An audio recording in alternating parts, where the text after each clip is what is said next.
She said it without a tremor. No hesitation. Just a clean, surgical strike to my dignity. You don't belong here. I remember the way her lips didn't even twitch afterward, like she hadn't just gutted me in front of her perfect little crowd. Her bridesmaids stood behind her, pretending not to hear. And I, still holding the gift box with their wedding rings I paid for, stood there smiling. It wasn't a forced smile, it was acceptance. The kind of stillness that comes before a storm. She thought she'd won, that she'd finally pushed me out of her perfect world. She didn't know that world was mine to begin with. Back then, she needed me. When she first walked into my office 3 years ago, she was broke, desperate, and dizzy with dreams too big for her hands. She wanted a chance, and I gave it to her.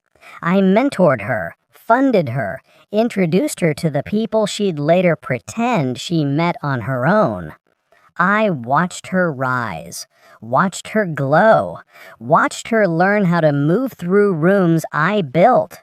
And somewhere along the line, she stopped saying thank you. It started small. Canceled meetings, unanswered texts, the way she'd lower her voice when he walked into the room. Her fiancé, the one who used to ask me for investment advice, who'd laugh too loudly at my jokes.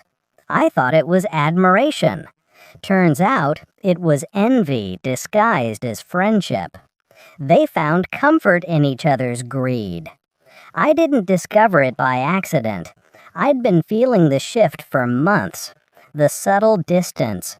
The way their names started pairing naturally in conversations. Then one night, after a late meeting, I left my jacket on her chair. My phone was still in the pocket, recording. It wasn't planned. Maybe it was instinct.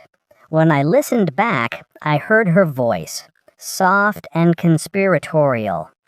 He thinks he owns me. He thinks money makes him family. Then laughter. His. Hers. A shared cruelty I hadn't heard before. That was the moment something in me hardened. I didn't shout, didn't confront. I simply turned everything off inside me that still cared. I started planning. They wanted a wedding. They wanted my blessing.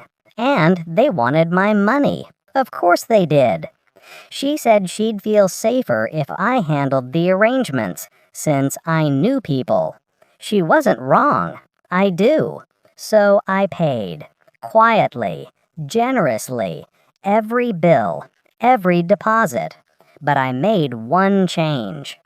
Every contract, venue, florist, catering, decor was filed under my name. Every payment linked to an account I controlled, and every supplier was given the same instruction: wait for my final call. It took weeks of pretending to be the fool, smiling through fittings, toasts, and fake gratitude. The night before the wedding, she called me, drunk on celebration. "I hope you know how much this means to me," she said. I told her I did, and when she said, "You'll always be part of this, no matter what," I almost laughed. Then came the moment. Morning of the wedding. She stood there in her designer gown, flanked by bridesmaids and photographers. The air smelled like roses, laughter, money. Until she saw me. I'd arrived early. She walked over, eyes cold, lips sharp. "I think it's best you sit this one out," she said quietly. Her tone was crisp, final. "This is family only. You don't belong here." I just smiled. A calm, surgical smile. And I made the calls. No food, no flowers, no music, no wedding. One by one, the pieces fell apart. The florist backed out first. Payment issue, they said. Then the catering company vanished. Contract voided. The event planner's crew packed up halfway through setup, leaving chairs half folded and cables dangling. By noon, the venue was bare. No arch, no tables, no scent of roses. Just emptiness and disbelief. She ran around screaming, her gown dragging through dust. He called me 3 times. I didn't pick up. I watched from the parking lot, through tinted glass. The same way they watched me when they decided I didn't belong. I saw her turn toward the empty field, shoulders trembling, mascara cutting down her cheeks. She realized, finally, all of it had been mine. The money, the connections, the control.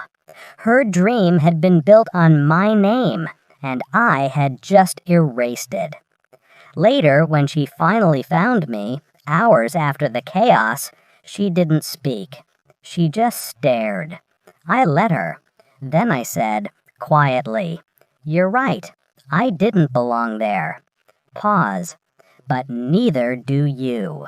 Not anymore." And I walked away. Now, weeks later, I sit here, replaying it all. Not with guilt, not with pleasure either, just clarity. People think revenge is fire, hot, uncontrollable. They're wrong. It's ice. It's patience. It's precision. She took something from me. Respect, trust, the illusion of belonging. So I took something from her, too. Her grand moment, her image, her illusion of power. And I didn't need to raise my voice to do it. All I needed was silence, timing, and a smile. Funny thing about betrayal, it teaches you who you are. She thought she could humiliate me and still have her happy ending.